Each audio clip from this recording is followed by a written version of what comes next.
결론부터 말씀드리자면은 공동명의는 한 99% 정도는 유리하다. 그런데 아주 예외적으로 한 1% 정도가 손해나는 케이스가 있는데, 이 증여라는 것도 어떤 절세를 위한 증여의 경우에 네. 딱 증여의 시점이 있나요? 딱 요 시점에 하면은 효과적이다. 일단은 이건 마치 그거랑 같습니다. 그러면 제가 또 다른 것도 한번 여쭤보겠습니다. 네. 사실 이렇게 세액 부담이 굉장히 커졌고 특히나 다주택자 분들은 엄청난 부담을 안게 됐어요. 그래서 우리가 이제 어떤 그 카페라든지 어떤 데 이렇게 다주택자 분들이 상담한 글을 보면은 네. 공동명의라는 단어가 꼭 등장을 합니다. 네네네. 그래서 보통 공동명의를 하면은 종부세 절세를 하고 있는 거는 알고 있는데, 네네. 그럼 공동명의를 함으로써 손해를 보는 케이스도 존재하나요? 아주 드물게 좀 있긴 해요. 네. 일단은 결론부터 말씀드리자면은 공동명의는 한 99% 정도는 유리하다. 그런데 아주 예외적으로 한 1% 정도가 손해나는 케이스가 있는데, 자, 그 손해나는 케이스를 말씀드릴게요. 예를 들어서 아주 고가 주택 두 채를 갖고 있는 케이스. 예를 들어서 공시가가 10억이 넘는 뭐 잠실 A 아파트, 마포 B 아파트 이렇게 해보겠습니다. 네. 자, 잠실 A와 마포 B가 있는데, 자, 이거를 서로 각각 부부 공동 명의를 했어요. 그러면 각각 50% 지분씩 갖고 있는데, 그 50% 지분도 주택수 보유세 주택수에 들어가거든요. 들어가죠. 예. 그러면 남편도 주택수 2개, 아내도 2개. 물론 이 둘을 합친다고 4채가 되는 건 아니에요. 그렇죠. 같은 공동세대니까 2채가 되는데, 자, 이제 문제는 그 종부세에 있어서 서울이기 때문에 조정대상 지역이잖아요. 그렇죠. 그럼 조정대상 지역이기 때문에 종부세 중과세율이 들어가요. 그럼 종부세 중과세율이 들어가서 굉장히 많은 높은 종부세를 부담해야 될 수가 있는데, 만약 이 A, B를 부부 공동명의 아니라 하는 게 아니라 남편 A 100% 지분, 그리고 B는 아내 100% 지분 이렇게 해버리잖아요. 그러면은 남편은 보유세 기준 봤을 때 주택수 하나죠. 네. 아내도 하나죠. 네. 그렇기 때문에 종부세 중과세율이 안 들어가요. 음. 물론 이제 그 1세대 2주택이기 때문에 6억까지밖에 공제가 안 그렇죠. 돼요. 9억까지는 안 되고. 자, 그렇게 하는데 이 종부세 중과세율이 안 들어가니까 이렇게 해서 세금을 조금 줄일 수가 있다는 거죠. 네. 그런데 이거는 좀 약간 극단적인 케이스예요. 왜냐하면 뭐 공시가 막 10억, 15억 하는 집을 두 채나 있는 사람 물론 있는데 얼마나 많이 계시겠냐는 거죠. 우리 대표님 아니십니까 혹시? 노코멘트 하도록. 네. 그리고 이런 건 또 있어요. 자, 그러면은 그 반대로 내가 주택이 하나가 있다. 네. 한 15억 정도 하도록 하죠. 공시가격. 공시가격? 오케이. 고가 주택. 네. 자, 이번에는 잠실 A 아파트 공시가 15억 하겠습니다. 이때 만약에 한 채만 가지고 있다. 이때는 공동명의가 유리해요.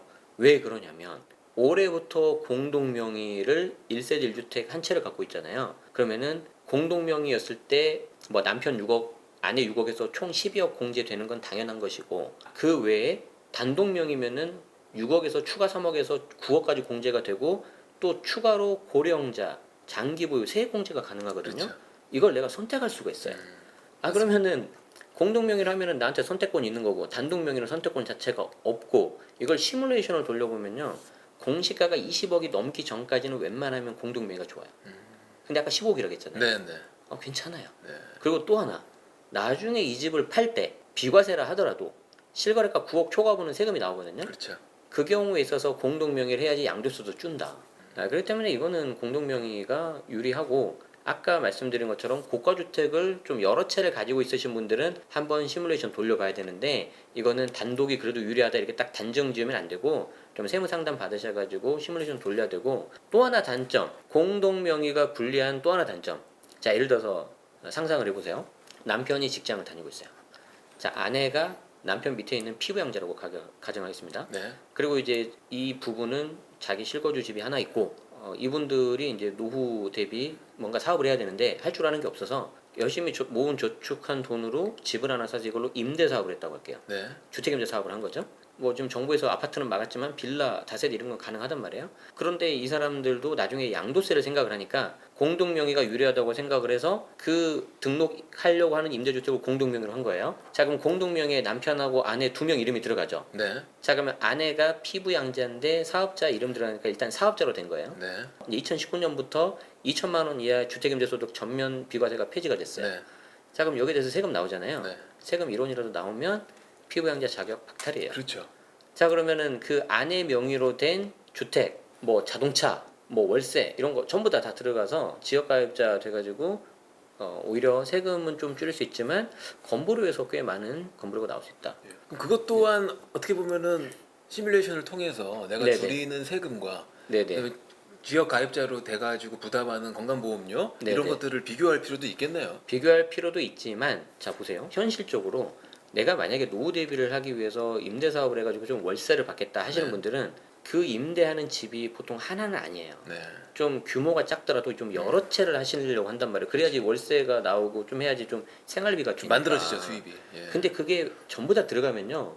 건강보험료가 제가 계산을 해보니까 재산세 과표 한 20억 정도 되면 한 달에 한 70만 원인가 나왔던 것 같아요. 네, 1년에 800만 원 정도 나와요. 근데 그거 하나만 있을 때.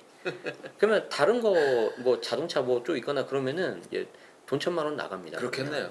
그러면 역시 그냥 확실하게 뭐 시뮬레이션 할 필요 없이 그런 그죠? 네, 그래서 한번 아까 해보긴 해야 말씀하신 되는데 이 두 가지 정도가 제가 봤을 때는 공동명의의 좀 약간 불리한 케이스가 아닐까. 네. 아, 네, 특히나 그 고령자분이 네. 1주택을 갖고 부부가 1주택이 있을 때 한 분이 고령자일 때 그분이 갖고 있으면서의 그런 시뮬레이션 필요성은 존재하겠습니다. 네. 그리고 이제 그 경우에 이제 시가가 아니 공시 가격이 20억 정도가 넘어가 버리면 아주 고가 주택이죠. 네.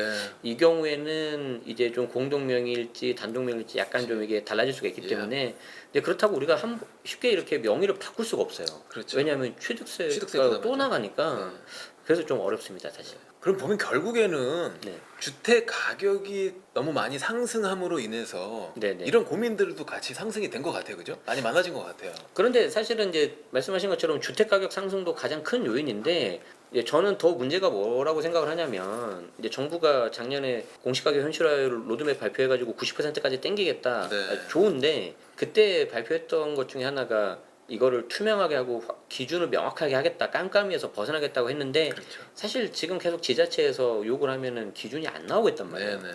그러니까 차라리 이게 더 문제라고 저는 생각을 하지 집값이 오른 거에 대해서 반영하는 거는 그건 당연히 올라가야죠. 예, 그래서 좀 그런 부분에 있어서 좀 더 투명하고 좀 객관적인 근거가 필요하지 않을까 그렇게 생각합니다. 아, 네, 말씀 잘 들었습니다. 사실 다주택자분들이 공동명의뿐만이 아니라 왜 주택이 많으면은 이제 법인을 설립해서 법인 네네. 쪽으로 명의를 돌려놓고 관리를 하면은 종부세도 좀 덜고 좀 그런 부담을 덜고 그랬잖아요. 네네. 근데 그게 이 시점에서도 실익이 있을까요? 아니요. 저는 사실은 개인적으로는 한 몇 년 전부터 부동산 법인을 가지고 좀 이렇게 투자를 한다? 저는 개인적으로는 반대했어요. 네, 두 가지가 있는데 첫 번째는 법인은 원래 그런 용도가 아니에요. 그렇죠. 법인은 말 그대로 좀 사업을 하고 대외적인 어떤 신용도를 높이고 자금을 끌어들이기 위한 그런 좋은 툴로 하는 건데 단순히 명의를 이렇게 나누기 위해서 법인을 막 세워가지고 게다가 막 거하게 세우신 분들은 법인을 2개, 3개 막 세워가지고 법인 하나당 한 주택씩 하고 하거든요. 저는 그때부터 반대를 했었어요. 이거는 아닌 것 같다. 그래서 그렇게 좀 생각을 했었고 두 번째는 뭐냐면은 이미 이제 정부도 거기에 대해서 알고 있기 때문에 작년 6.17, 7.10 대책을 통해서 부동산 법인 일단 취득하면 곧바로 12% 취득세 그렇죠. 들어가고요. 네.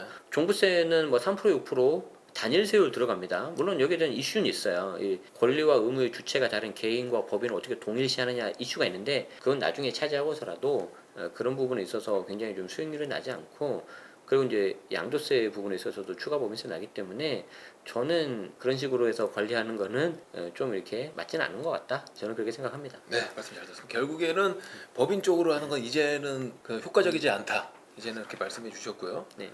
방금 전에 네. 이런 말씀을 해주셨어요. 그 증여에 대한 말씀을 네네네. 해주셨잖아요. 그러면은 이 증여라는 것도 어떤 그 절세를 위한 증여의 경우에 네. 딱 증여의 시점이 있나요? 딱 요 시점에 하면은 효과적이다. 일단은 이건 마치 그거랑 같습니다. 예를 들어서 앤디님은 내 집 마련하는 데 있어서 가장 적합한 시기는 언제라고 생각하시나요? 내 집 마련에 가장 적합한 시기요. 내 집 마련 실거주용. 실거주용으로요. 네네. 저는 솔직히 말씀드렸을 때 네. 결혼? 그래요? 네, 결혼을 네. 할 때가 저는 바로 지금이라고 생각하거든요. 아, 오늘이 가장 싸다. 오늘이 가장 싸니까. 실거주.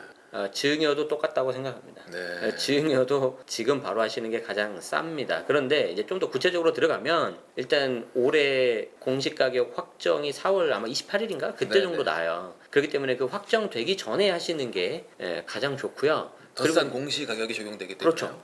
근데 만약에 그때 공시가격 확정이 되고 나면 서울 같은 경우에 한 20% 정도 올랐단 말이에요. 그렇죠. 그럼 높은 걸로 하기 때문에 안 좋다는 거죠. 그리고 증여 같은 경우에는 여러 가지 이슈들이 있습니다. 뭐 예를 들어서 증여를 했는데 증여자가 뭐 돌아가시면 네. 상속세 할 때 또 그렇죠. 증여 합산과세 돼버리고 하기 때문에 미리미리 하시는 게 좋아요. 그래서 뭐 증여 관련해서는 여러 가지 좀 툴이 있긴 한데 결론만 말씀드리자면은 좀 빨리 하시는 게 좋다. 여기서 근데 좀 조심하셔야 되는 게 뭐냐면 증여를 받는 이제 수중자라고 네. 하죠. 예를 들어 부모가 자녀한테 준다. 그러면 이 자녀가 증여세는 물론이고 명의 이전에 따른 취득세 뭐 이런 거 다 낼 수 있는 소득 능력이 있어야 돼요. 그렇기 때문에 빨리 하는 것도 좋지만 그렇다고 이 수중자가 제대로 된 능력이 있는지 그것도 좀 같이 좀 보셔야 될 것 같습니다. 아, 그러니까 이제 수중자의 상태를 보고 수중자가 그렇죠. 부담이 가능한 위치면 네네. 가장 as soon as possible로 가장 그렇죠. 빨리 해라. 예, 한국말로 이제 아삽이라고 하는데 아삽. 예, 무조건 빨리 해야 됩니다. 그래서 예를 들어서 이런 거예요. 자, 이 증여를 빨리 하라고 해서 내가 증여를 하려고 봤더니 우리 애가 아직 이제 갓난애기네. 이거 이제 안 되잖아요. 안 되죠. 아니, 권리죠 이건. 그리고 이게 법이 아니라 이게 네. 우리나라 정서가 있는데 예를 들어서 애한테 뭐 한 1억 정도 증여를 해가지고 그걸 소위 요즘 말로 하는 그 새끼고 투자는 갭 투자를 한 거예요. 근데 이제 그 임차인이 이제 자기 천금 같은 보증금이니까 집주인 좀 뭐라고 하시는지 3살짜리가 이건 이 정서에 맞지 않아요 이거는. 그렇기 때문에 그런 방법을 하지 마시고 자 증여를 빨리 하라고 했잖아요. 여기 네. 제가 이제 팁을 알려드릴게요. 애가 태어났잖아요. 네. 곧바로 빨리 2천만 원을 넣으세요. 왜냐하면 이제 미성년자 자녀는 2천만 원까지 된단 말이에요. 네. 태어나자마자 2천만 원 증여하시고 10년이 지나고 나서 다시 2천을 하시는 겁니다. 10년에 한 번 하라 그러니까 우리 애가 이제 9살이야. 네. 9살에 하면 되겠네. 그리고 11살에 또 해 막. 그게 아니고 증여한 시점부터 10년이 지나야지 된다는 거예요. 리셋이 된다는 거예요. 그러니까 9살에 하시면은 10년 지나서 19살에 할 수 있는 겁니다. 그리고 이제 성년 되면 29에 또 하는 거고. 그렇기 때문에 태어나자마자 2천만 원은 증여를 하시고요. 비과세잖아요. 2천만 원까지는. 네. 근데 비과세 신고를 할 수가 있거든요. 근데 이왕이면은 저라면 2천만 원 하지 말고 한 2,100만 원 하는 거예요. 그러면 2천만 원 비과세, 100만 원은 증여세. 근데 100만 원 해봤자 10%인데 네, 10%거든요. 예. 그럼 10만 원이에요. 네. 신고세 공제 3% 들어가면 7만 원만 내면 돼요. 7만 원 세금 내고 신고를 하잖아요. 이게 가장 확실한 증거가 돼요. 나 증여했다. 그렇죠. 증여세를 냈으니까 그 부분에 당연하죠. 대해서 냈으니까 당연하죠. 왜냐하면 비과세라고 신고를 안 해도 되는데 신고를 하면 상관없지만 신고 안 했을 경우에 이게 정말 제대로 증여가 되는지 입증을 내가 해야 될 때가 나올 수 있어요. 그렇죠. 아주 그때는 힘들고요. 자 그럼 2,100만 원 증여했죠. 2,100만 원으로 뭘 하면 되겠어요? 이거를 예금 통장에 그대로 놓으신 분들 이러면 안 되고요. 예를 들어서 뭐 5년, 10년 후에도 좋아질 만한 지역 아니면 좋아질 회사라면은 주식, 좋아질 만한 지역이라면 주택, 토지 뭐 이런 것들이 있겠죠. 네. 앞으로 더 크려고 하는 그 성장되는 곳 있잖아요. 네. 그걸 자녀 명의로 매수를 해 놓으면은 그 2,100만 원이 예를 들어서 2억이 되잖아요. 그러면 그 2억 올라간 차익은 전부 다 자녀 거잖아요. 그렇죠. 이게 가장 좋은 증여 및 절세 방법이다. 나중에 2억을 내가 증여하려고 해보세요.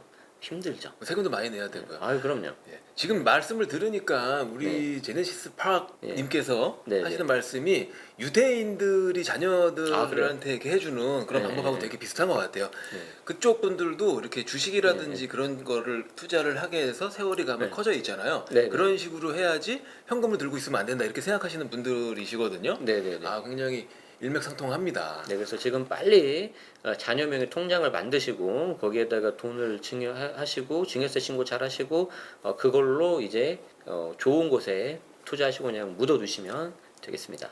예, 말씀 감사합니다. 네.